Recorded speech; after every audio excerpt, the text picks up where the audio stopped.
Hello students, इस video में हम करने वाले हैं रियल नंबर्स चैप्टर 1 की exercise 1.2 from new book and 1.3 from old book.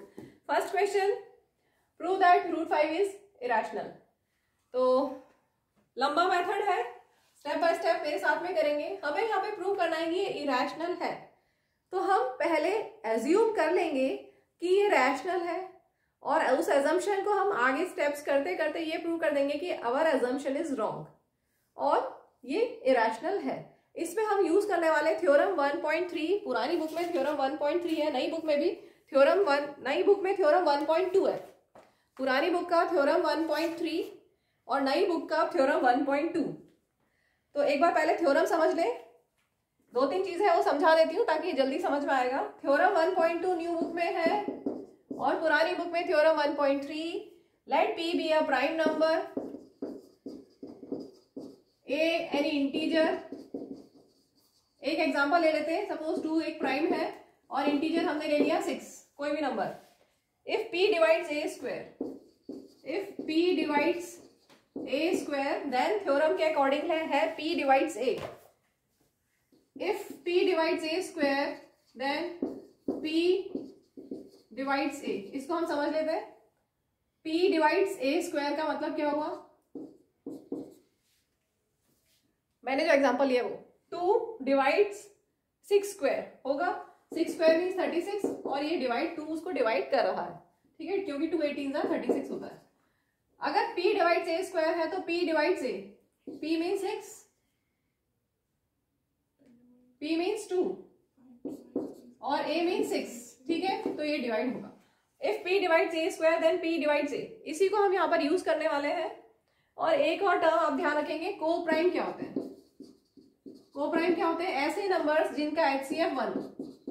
को प्राइम नंबर जिनका HCF 1 हो, मतलब जो फर्दर कैंसिल नहीं हो रहे। जैसे सपोज मैंने लिखा 2/3, क्या ये फर्दर कैंसिल होंगे? नहीं, तो दे आर को प्राइम। सपोज लिया हमने 5/7, ये को प्राइम। या हमने लिखा 16/9, ये भी को प्राइम है। ध्यान दीजिए, प्राइम अलग होता है और को प्राइम अलग होता है।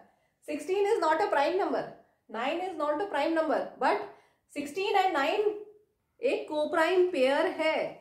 16 एंड 9 को प्राइम पेयर है क्योंकि ये किसी से कैंसिल नहीं होगा, इनका हाईएस्ट कॉमन फैक्टर 1 है। तो हम यहाँ पर HCF 1 वाला एक रैशनल नंबर लेंगे, ठीक है। ये क्लियर हो गया। चलिए अब स्टार्ट करते हैं, ये सिर्फ समझने के लिए था। अब हम स्टार्ट करते हैं, प्रूव करते हैं। तो हम अज्यूम कर लेंगे, let root 5 be a rational number.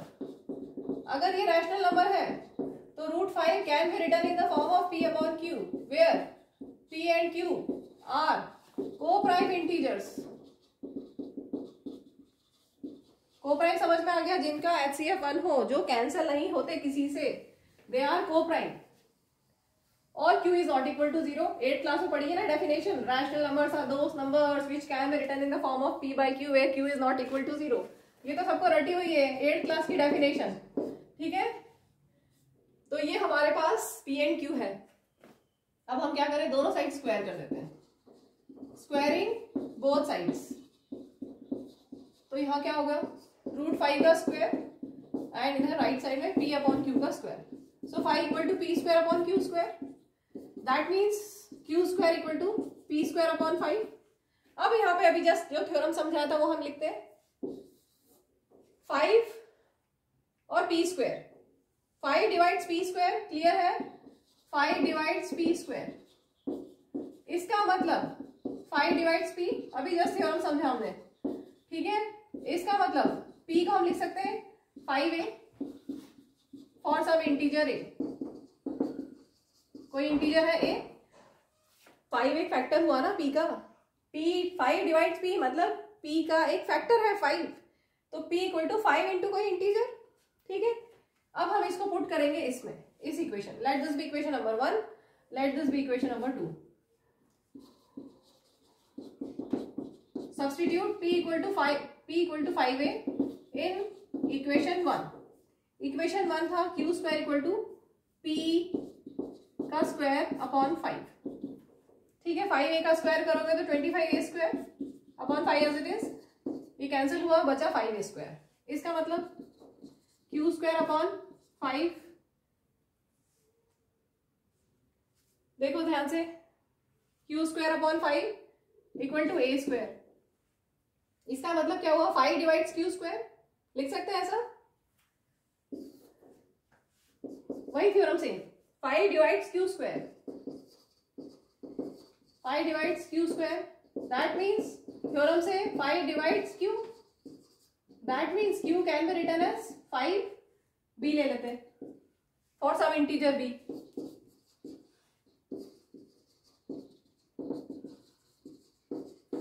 ठीक है, अब ये इक्वेशन नंबर 3, ध्यान से देखो, इक्वेशन 2 में लिखा हमने p इक्वल टू 5a, क्या लिखा, p equal to 5a, equation 3 में लिखा q इक्वल टू 5b।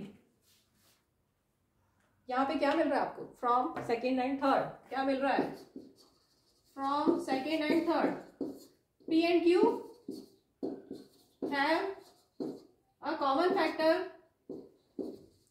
कौन सा कॉमन फैक्टर है, 5, लेकिन इनमें तो कोई कॉमन फैक्टर ही नहीं था, हमने इनको क्या लिया था, को प्राइम, हमने एज्यूम किया था कि को प्राइम है, और हमें इनमें क्या मिल गया, कॉमन फैक्टर मिल गया 5, इसमें 5 इंटू है, इसमें 5 इंटू बी, इसका मतलब P and Q have a common factor 5। ये तो कॉन्ट्राडिक्शन हो गया ना। मैं इधर का इरेज करूंगी, आप लोग लिख लीजिए। एक डाउट आया है बच्चों को यहाँ पे, ये कैसा आया, तो मैं एक स्टेप इससे पहले का लिख देती हूँ। क्यू स्क्वायर इक्वल टू कितना मिला हमें, 5a स्क्वायर। ठीक है, अब हम लिख सकते हैं इस 5 को अगर यहाँ ले जाएंगे, 5 इंटू है ना, दूसरी साइड जाके डिवाइड हो गया, q square upon 5 equal to a square. ठीक है, बस वही है, इसके बाद तो यही सेम। तो हमें क्या मिल गया, हमें मिल गया कि p एंड q का कॉमन फैक्टर है क्या, 5, लेकिन हमने एज्यूम किया था कि इसका कॉमन फैक्टर है ही नहीं कुछ। हमने क्या एज्यूम किया था, हमने एज्यूम किया था कि वो को प्राइम है। ठीक है, तो from second and third p and q have a common factor 5, but we have assume p and q to be co-prime. Co-prime means that is they have common factor 1 only. This contradiction, ये contradict हो गया ना, this contradiction has arisen because of our incorrect assumption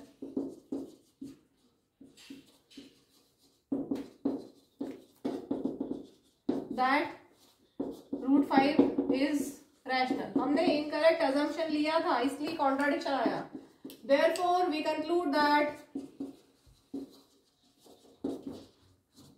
root 5 is irrational. अब यही चीज root 2, root 3, root 7, root 11, जो भी single इस तरह के रूट वाले क्वेश्चंस होंगे उन सब में सेम यही प्रूफ होगा। बस आप यहाँ पे रूट 5 की जगह रूट 2 हो, रूट 3 जो भी है वो चेंज कर देंगे। ठीक है, बाकी ऐसे ही रहेगा। तो बहुत सारे क्वेश्चन में यही बेसिक मेथड चलेगा। इसको आपको प्रैक्टिस करनी होगी, कम से कम 2-3 बार लिख के प्रैक्टिस कीजिएगा। Moving to next question 2, prove that 3 + 2 root 5 is an irrational number. इसको हम 3 तरह से करेंगे। 1 मार्क्स के लिए छोटा सा मेथड, 2 मार्क्स के लिए उससे थोड़ा सा बड़ा, और 3 मार्क्स के लिए अच्छा वाला। तो पहले हम 1 मार्क्स के लिए करते हैं। अगर 1 मार्क में ये क्वेश्चन आता है तो हमें क्या करना है, ध्यान से देखो। 3 क्या है, रैशनल, 2 है रैशनल, और रूट 5 है इरैशनल। ठीक है, इरैशनल पता है ना, एक बार थोड़ा सा प्रूफ करने से पहले, इरैशनल क्या होते हैं, non terminating non repeating, non terminating non repeating होता है इरैशनल। जैसे रूट 5 को आप क्या लिखोगे, 2.236 डॉट डॉट डॉट डॉट। ठीक है, नॉन टर्मिनेटिंग है और नॉन रिपीटिंग है। अगर हम 2 इंटू रूट 5 कर दें तो क्या हो जाएगा, 2 into 2.236 dot dot dot dot. इनको मल्टीप्लाई करोगे तो dot dot dot dot 4.472 dot dot dot. ठीक है, अगर हमने इसमें 3 प्लस किया, ये सिर्फ समझने के लिए, कितना है, 7 + 472 डॉट डॉट डॉट। तो ये क्या आया, डॉट डॉट क्या आया, ये था इरैशनल, और 3 + 2 रूट 2 करने से भी हमें इरैशनल मिला। तो यही हमें 1 मार्क में इसी तरह से देना है। ये नहीं लिखना, हमें लिखना है root 5 is an irrational number means 2 root 5 is also an irrational number, क्योंकि rational into irrational, rational number into irrational number, irrational number होता है, 9th क्लास में पढ़ा है ना, ठीक है। अगर 2 रूट 5 इरेशनल है, उसमें अगर कोई रैशनल ऐड करेंगे वो भी इरेशनल नंबर होगा, ठीक है। और डिटेल मैंने यहां दे दिया, ये सिर्फ समझने के लिए, एग्जाम पॉइंट ऑफ व्यू से आपको इतना लिखना है। अगर कोई एक इरेशनल नंबर है, उसमें अगर इरेशनल नंबर में रैशनल ऐड करोगे तो आपको इरेशनल नंबर ही मिलेगा, ठीक है। तो ये कंसेप्ट आपके पहले के 9th क्लास के, उसी को हमने यहाँ यूज करते हुए लिख दिया 1 मार्क के लिए। चलो हम अब आगे बढ़ते हैं। बेसिक चीज आपको समझ में आएगी कि ये तो इरेशनल तो है ही, अब हमें उसको दूसरे अप्रोच से प्रूव करना है। वैसे सही बात तो यह है कि मुझे ये अप्रोच सेटिस्फैक्ट्री नहीं लगती है, तो जो 2 मार्क्स की अप्रोच है मैं वो 1 मार्क्स में भी आपको बता रही हूँ। ये मेरे हिसाब से बहुत सेटिस्फैक्ट्री अप्रोच नहीं है, लेकिन कुछ स्कूल्स में कराया जाता है ऐसे, इसलिए मैंने बता दिया। अभी 1 मार्क के लिए एक और अप्रोच जो 2 मार्क्स में भी चलेगी, 1 या 2 मार्क्स दोनों में चलेगी। मेरे हिसाब से, वापस से सुन लीजिए ध्यान से, मेरे हिसाब से ये बहुत सेटिस्फैक्ट्री अप्रोच नहीं है, लेकिन इसलिए बता दिया क्योंकि कई जगह बताते हैं। 1 मार्क में या 2 मार्क में दूसरी अप्रोच जो आपकी टेक्स्ट बुक में दिया हुआ है, जो सबसे कॉमन है, अगर ये 1 मार्क या 2 मार्क में आए तो आप क्या करें, let 3 + 2 root 5 be a rational number. अगर ये रैशनल है तो हम क्या लिख सकते हैं, इसको p/q की फॉर्म में लिख सकते हैं, where p and q are co-prime integers and q is not equal to 0। co-prime पता है जिसका HCF 1 हो, मतलब जो कैंसिल नहीं हो सकते हैं। अब ध्यान से देखिए, बहुत इजी स्टेप्स है। 3 की साइड चेंज करेंगे, +3 है, दूसरी साइड जाके -3 हो जाएगा। अब यहाँ पर हमने एलसीएम लिया q और 1 का एलसीएम q, यहाँ पर कितना हो जाएगा p - 2q, ठीक है। सब एज इट इज, 2 मल्टीप्लीकेशन में है, दूसरी साइड जाके डिवाइड हो गया, ठीक है। अब ध्यान से देखिए, p एंड q इंटीजर्स हैं। अब ध्यान से पहले एक एग्जांपल लेते हैं इसको समझने के लिए, आगे जो मैं लिखने वाली उसको समझने के लिए एक एग्जांपल लेते हैं। सपोज p है 2 और q है 3। सपोज इंटीजर्स है, हमने क्या लिए, p and q are coprime integers, को प्राइम है, उनका HCF 1 है और इंटीजर है, ठीक है। ये एक एग्जांपल। अब p - 2q करो, p - 2q, ये सिर्फ समझने के लिए बता रही हूँ, कितना होगा p - 2 × q अपॉन 2 × q। कुछ गलत लिख दिया मैंने, -2 नहीं हो, ओके, +3 की जगह -3, अच्छा वहां पे भी गलत हो जाता, ठीक है। अब ठीक है, p - 3q, चलो इसको करते हैं। 2 माइनस कितना हुआ, 3 3 = 9 और ये 6 -7/6, तो क्या आया, ये रैशनल आया, रैशनल है।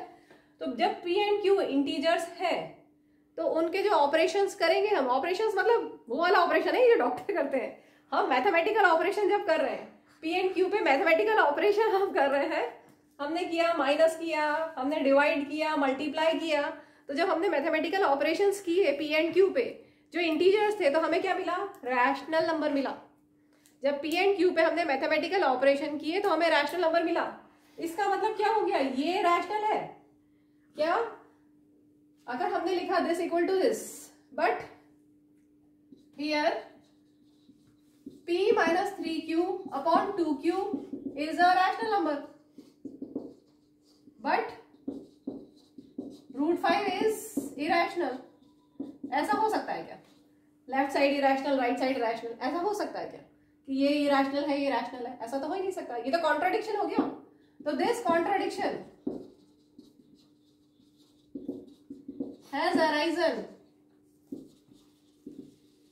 because of our incorrect assumption that 3 + 2 √5 is rational. Therefore, we conclude that 3 + 2√5 is an irrational number. ठीक है, कोई डाउट? यहाँ पर 2q नहीं था, 3q था। ठीक है, एक तो ये एरर। और ये पूरा रफ में लिखना है, समझने के लिए लिखाया मैंने।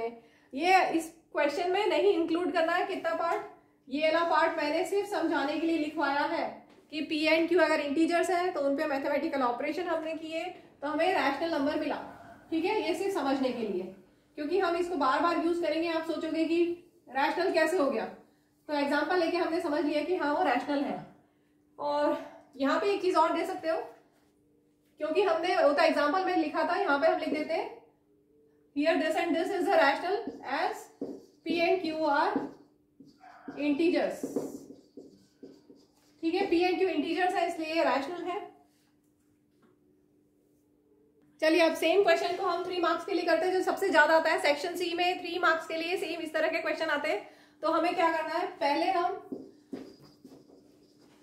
सबसे पहले हम √5 को इरेशनल प्रूव करेंगे, जैसा कि आपने क्वेश्चन 1 में किया था। मैं वो पूरा नहीं लिख रही हूँ। √5 को इरेशनल प्रूव करने के लिए हमने क्या किया था, सेम टू सेम वही का वही स्टेप्स हमें करने हैं। तो मैं ओरल बता देती हूँ थोड़ा थोड़ा। अभी हमने क्या किया था, अगर हम √5 को इरेशनल प्रूव करना है तो हमने क्या किया था, let √5 be a rational number. इसके बाद √5 = p/q, where p and q are co-prime integers and q is not equal to 0। ठीक है, फिर हमने दोनों साइड स्क्वायर किया था। 5 = p²/q² मिला था। उसके बाद सॉल्व करते करते हमें मिला था p = 5a। फिर हमने पुट किया था तो हमें मिला था q = 5b। मतलब p एंड q के कॉमन फैक्टर आ गए 5। लेकिन हमने अज्यूम किया था कि को प्राइम है, यहाँ पर हमने अज्यूम किया था को प्राइम है क्वेश्चन 1 में। ठीक है, तो question 1 same to same note down कर देना है। फिर हम ये दे देंगे कि उनमें कोई कॉमन फैक्टर है 5, जबकि हमने अज्यूम किया कि वो को प्राइम है। वो को प्राइम है, हमने ऐसा अज्यूम किया और हमें मिल गया, हमें कॉमन फैक्टर 5। इसका मतलब हमारा अजम्पशन रॉन्ग था, कॉन्ट्राडिक्शन आया क्योंकि हमारा अजम्पशन रॉन्ग था। ठीक है, दैट मीन्स √5 इज इरेशनल। इतना कर लेंगे, सेम टू सेम कॉपी करना है फर्स्ट क्वेश्चन के जैसा। √5 इरेशनल जब हमने प्रूव कर दिया, therefore we conclude that √5 is an irrational number। इसके बाद ये पूरा same as question 1 note down करने के बाद आप क्या लिखोगे, √5 इरेशनल है means 2 × √5 is also an irrational number, क्योंकि एक रैशनल इंटू इरेशनल ही होता है। इसके बाद 3 + 2√5 is also an irrational number, क्योंकि इरेशनल प्लस रैशनल भी इरेशनल ही होता है। कितनी जल्दी कर दिया मैंने प्रूव, ये आपको सब लिखना पड़ेगा। ठीक है, moving to next question, prove that the following are irrationals.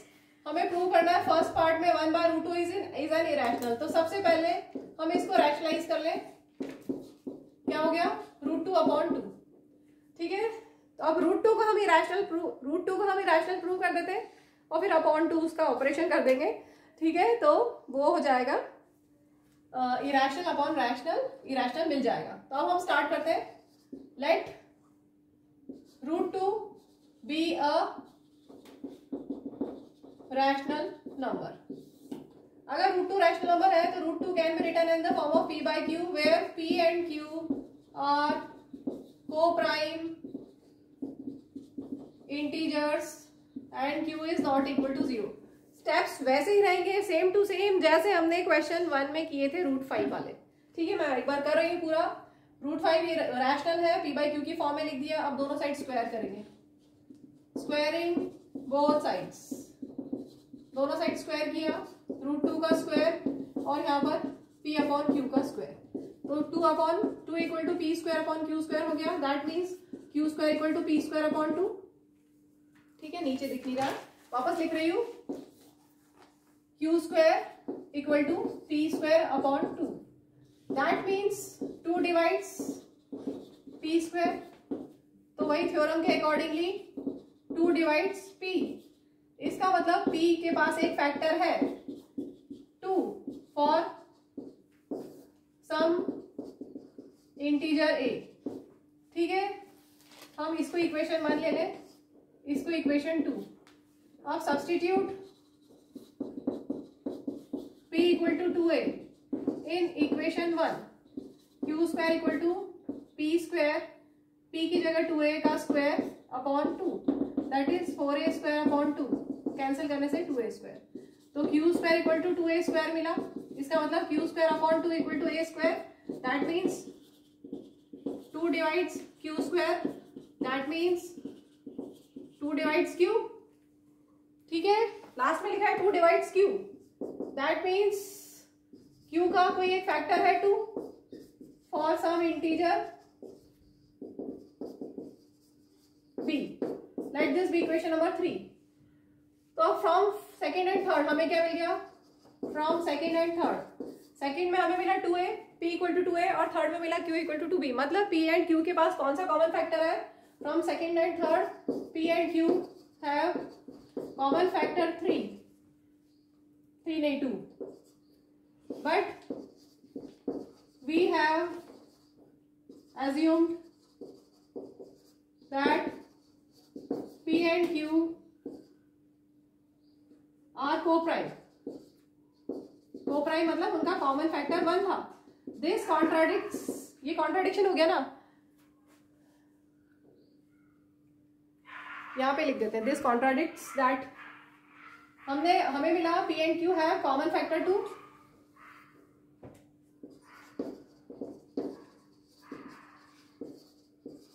This contradicts the fact that P and Q are co-prime. This contradiction has arisen because of our incorrect assumption that क्या लिया था? √2, that √2 is a rational number, therefore √2 is irrational. तो हमें मिल गया √2 irrational number. ठीक है, इसके आगे थोड़ा सा बस बचा है, बिल्कुल थोड़ा सा बचा है. देखो √2 irrational आ गया, इसका मतलब आगे, उसके आगे क्या लिखोगे? √2 is irrational, it implies that √2 upon 2 is also an irrational number. क्योंकि irrational upon rational भी irrational ही होता है, इसलिए. ठीक है, तो बस उसको हमने डायरेक्ट लिख दिया.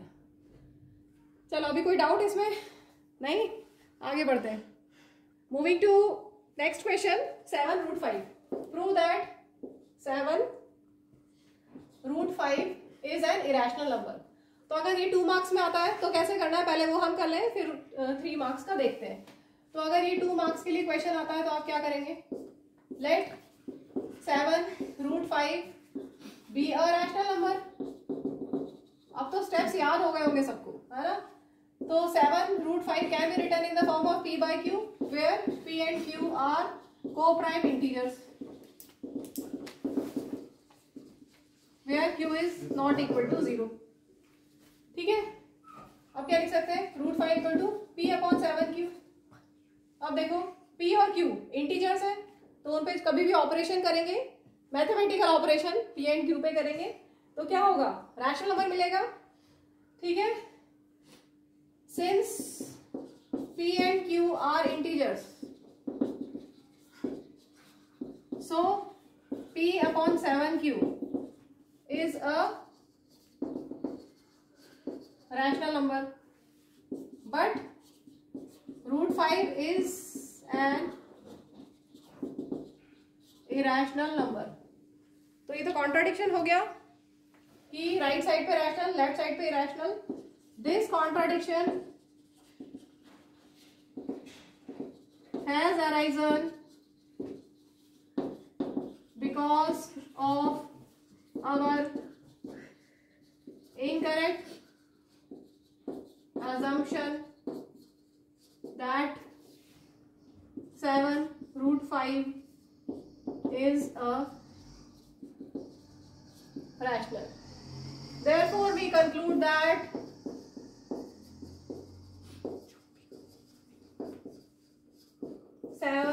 √5 is an इरेशनल नंबर।